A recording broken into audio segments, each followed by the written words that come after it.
To set calendar notification sound to over the horizon. Okay, so first let's go back to the home screen.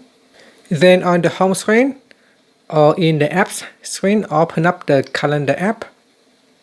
Next, we tap on the menu button, then tap on the settings icon.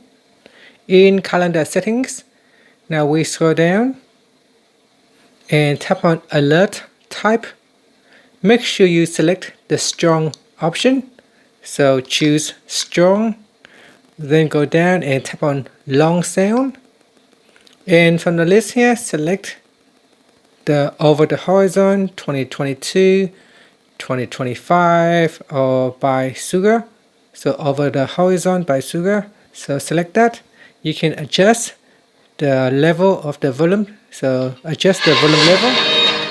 And then we go back. Here we can test it out. So I'll test this. I'll put it to say 54 right here. So 1554, then tap on saved, and then we go back to the home screen and wait for the alert.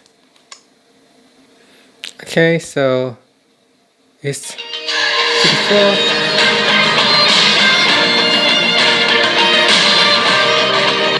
And that's it. Thank you for watching this video.